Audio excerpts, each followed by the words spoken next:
Buenos días, soy Miguel Fano Escudero de la Universidad Politécnica de Madrid y junto a mis compañeros Ignacio Díez Sanz, Javier Esteban Aragoneses y Pablo Garatas Fuentes hemos realizado un trabajo de investigación acerca del ángulo sólido de visión para la asignatura de ampliación de cálculo. El trabajo se estructura de la siguiente manera. En primer lugar, hablaremos de la definición del ángulo sólido, tratando también el teorema de Gauss. Después veremos la demostración de cómo se llega a la expresión del ángulo sólido a partir del teorema anterior. Pasaremos a hablar de algunas de sus aplicaciones y por último, para acabar, tenemos un par de ejercicios y ejemplos donde ponemos lo explicado en práctica. De acuerdo, explicamos ahora el procedimiento a seguir para llegar al concepto de ángulo sólido. Tenemos una superficie abierta sigma en R3 y un punto externo a la misma que denominaremos P. A continuación, desde P trazamos infinitas rectas que pasen por el borde de nuestra superficie sigma. Esto genera un ángulo poliedro de infinitas caras, creando una especie de superficie cónica con vértice en P. En definitiva, el ángulo sólido de visión φ de sigma desde P será el área que resulte de la intersección de una esfera de centro P y radio R con el cono sólido de vértice en P. A toda esta área la denominaremos S. Y aquí abajo, como podéis ver, tenemos la expresión que nos permite calcular ese ángulo sólido. En esta nueva diapositiva, el concepto de ángulo sólido de visión nos quedará mucho más claro, porque como podemos ver aquí en esta imagen, tenemos nuestra circunferencia de centro P, el punto desde el que parten todas nuestras semirrectas y las cuales bordean a nuestra superficie. De esta forma se crea un ángulo poliedro, como hemos dicho, que es S, que será nuestra intersección entre el cono y la circunferencia. La expresión será la doble integral en sigma de R partido de la norma de R al cubo por el diferencial de superficie.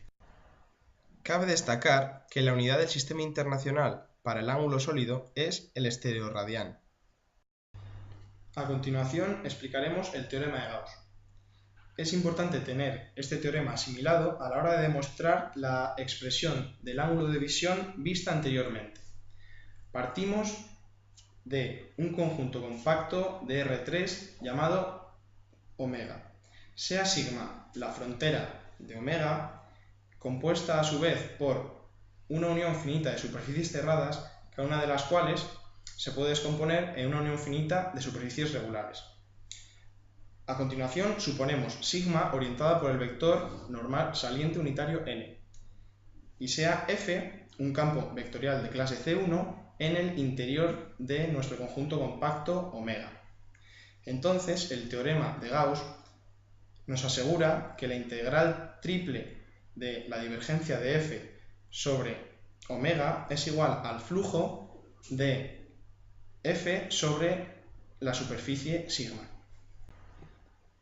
Hola, soy Pablo de la Universidad Politécnica de Madrid y voy a explicar la demostración de la expresión del ángulo sólido de visión de una superficie S desde el origen como un flujo. Para ello utilizaremos el teorema de Gauss. En primer lugar, definimos el campo F como R partido su norma al cubo, siendo R el vector X y Z.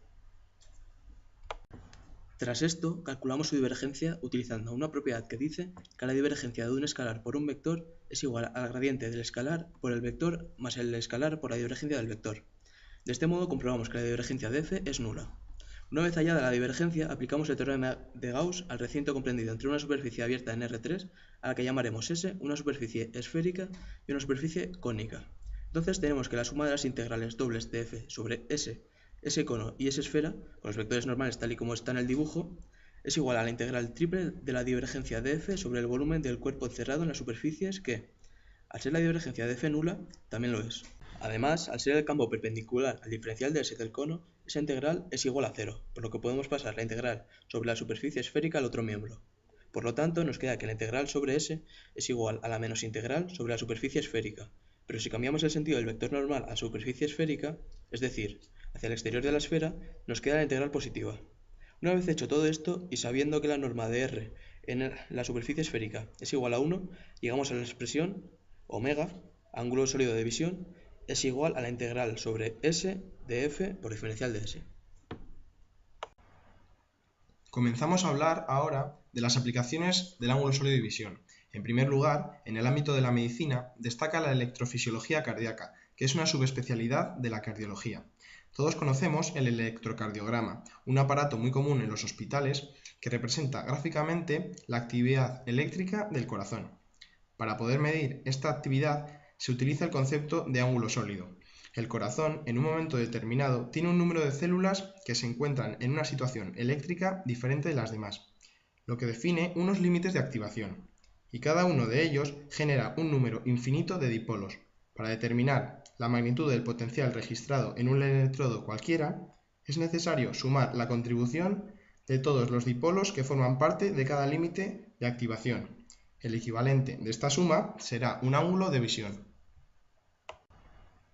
Las funciones principales del electrocardiograma son el diagnóstico de enfermedades cardiovasculares, de alteraciones metabólicas, diagnosticar la predisposición a una muerte súbita y medir la variación del ciclo cardíaco.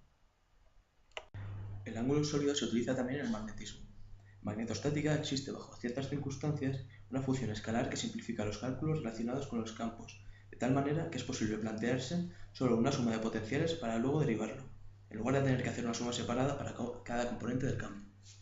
Dicha función escalar recibe el nombre de potencial magnético escalar, se representa mediante phi sub m. Para el caso de un circuito de corriente, el potencial phi sub m es proporcional al ángulo sólido omega, subtendido por el mismo con respecto al punto P donde se desea calcular phi sub m.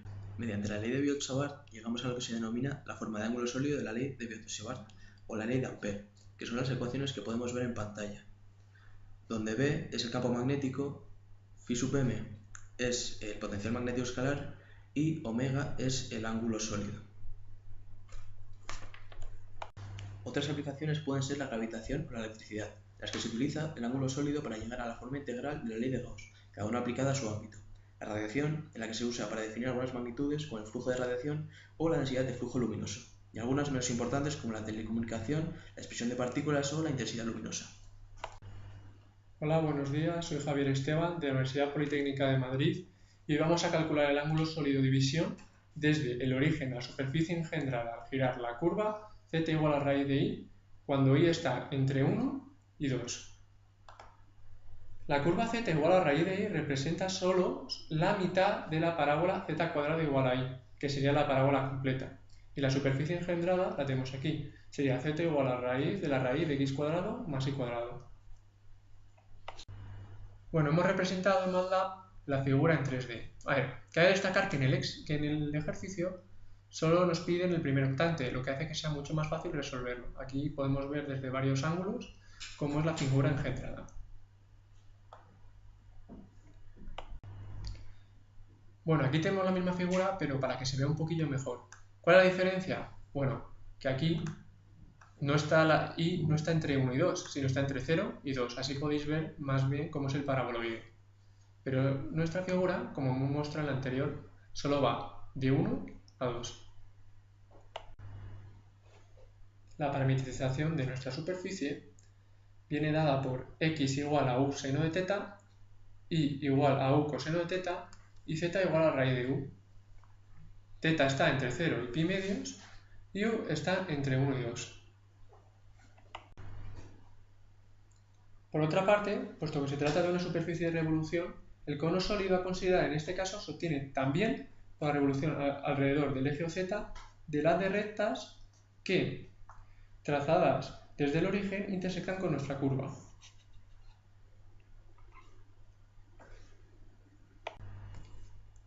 Este haz de rectas está constituido por todas las rectas cuya pendiente está entre raíz de 2 partido por 2 y 1.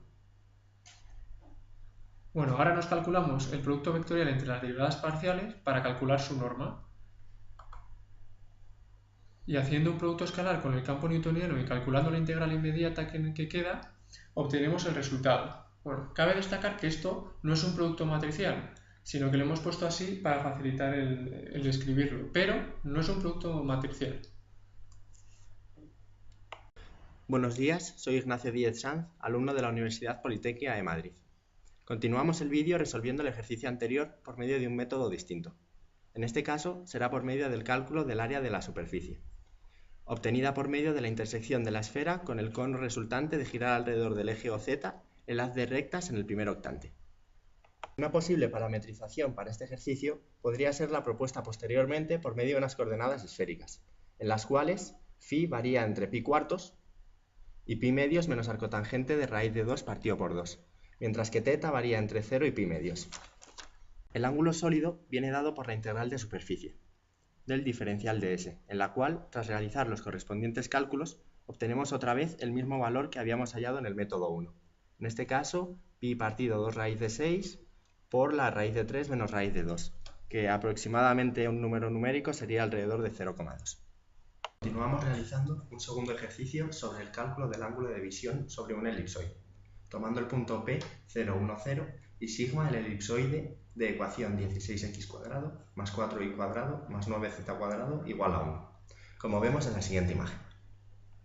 Este punto de aquí, de coordenadas 0, 1, 0, es desde el cual se originará el ángulo de visión sobre el elipsoide de la figura de la ecuación previamente mencionada por medio de este haz de líneas. Tomando C como el casquete cuya área se quiere calcular, sigma como la superficie que encierra la cónica y sigma sub L la superficie lateral del tronco entre sigma y C, y el campo R-P partido de la normal cubo de R-P como un campo solenoidal en el sólido entre las tres superficies. Aplicando el teorema de la divergencia a la integral entre sigma sub L más la integral en sigma más la integral del casquete quedará 0, y sabiendo que en el cono sigma sub L es igual a 0, por tanto, la integral en sigma será la opuesta a la integral en el casquete. Sin embargo, podremos obtener el área por medio de la integral en el casquete del campo solenoidal. Por último, trasladando el punto P al origen de la ecuación del elipsoide, esta pasará a ser 16u² más 4v más 1 al cuadrado más 9w al cuadrado, todo ello igualado a 1. Y tomando a sigma en el plano v igual a menos 3/4, obtenemos una integral que no se podrá calcular por medio de un método conocido. Hasta aquí llega nuestro trabajo. Confiamos en que os haya resultado interesante y que hayáis entendido y aprendido a trabajar con ángulos sólidos de visión.